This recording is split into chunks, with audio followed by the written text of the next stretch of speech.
Kok PKI, PRRI, Permesta, DITII, dan seterusnya itu bukan pemberontakan rakyat Indonesia.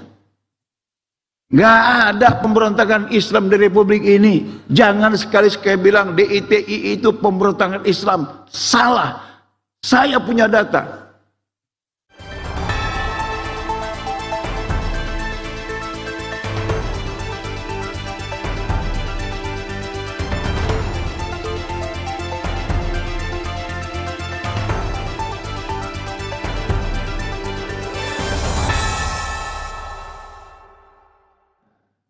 Ketika beliau ke Perancis, beliau bertemu dengan Presiden Macron. Dia bilang, mulai tahun ini tidak ada ekspor sawit Indonesia ke Eropa.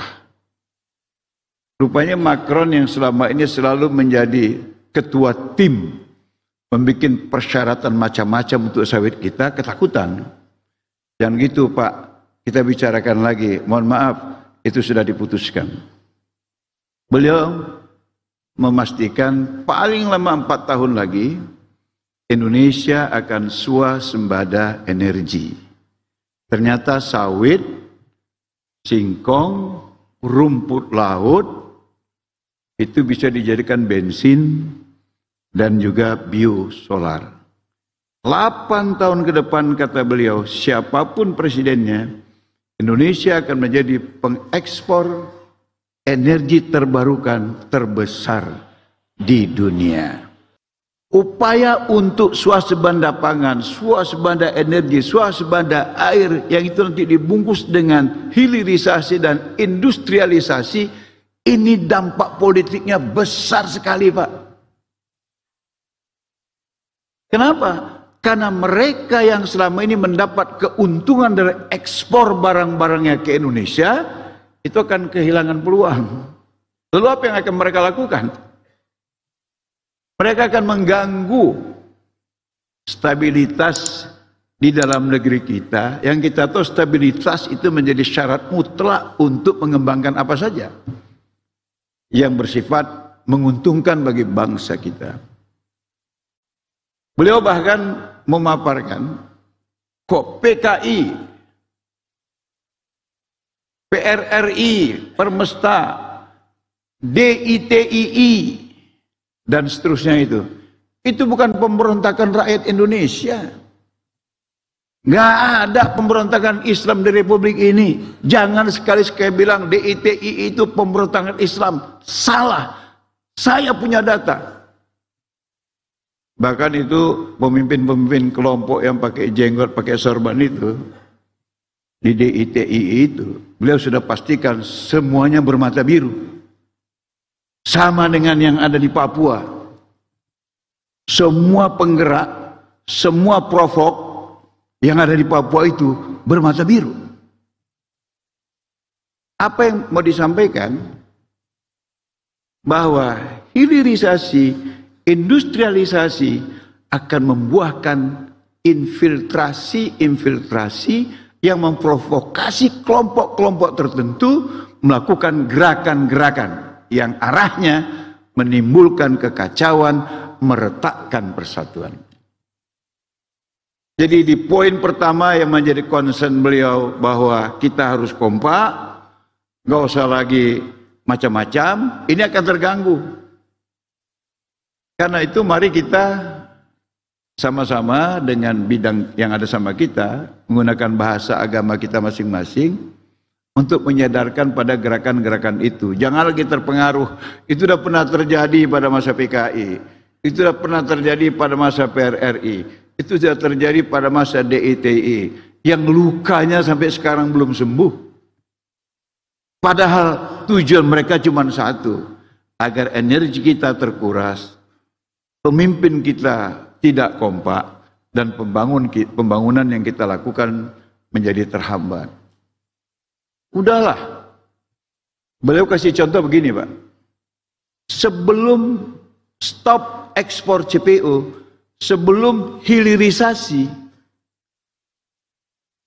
popularitas atau penerimaan masyarakat terhadap kepemimpinan Jokowi itu 70%. Bahkan lebih. Tapi setelah hilirisasi,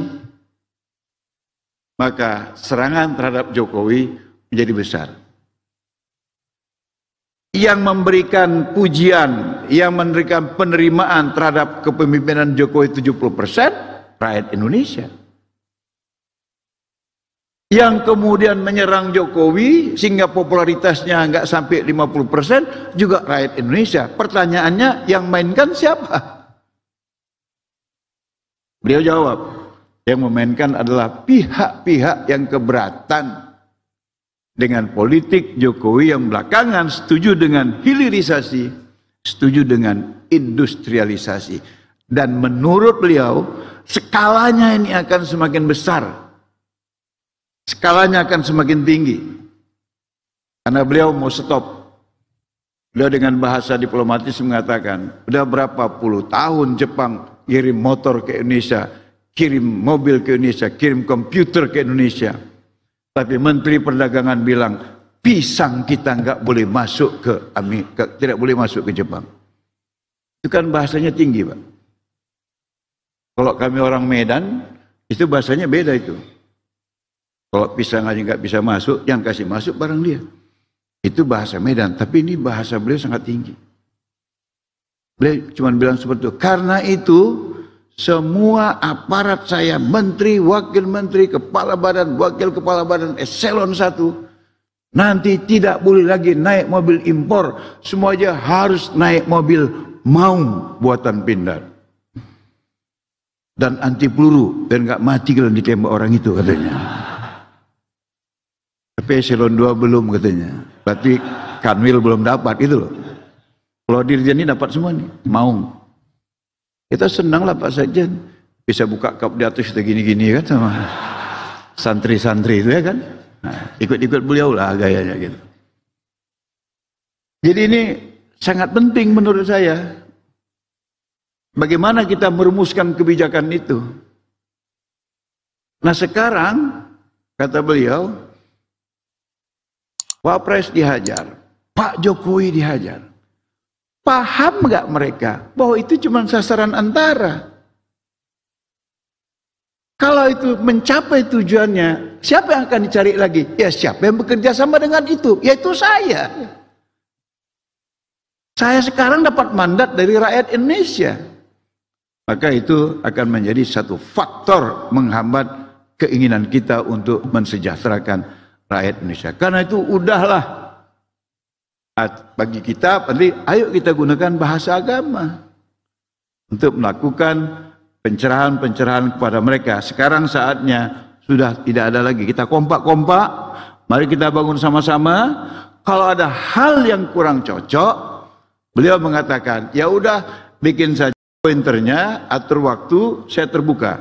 Kita akan berdiskusi bagaimana memperbaiki keadaan yang tidak sesuai. Bisa jadi itu karena kesalahan pemahaman, atau mungkin memang bisa jadi konsep saya perlu disempurnakan.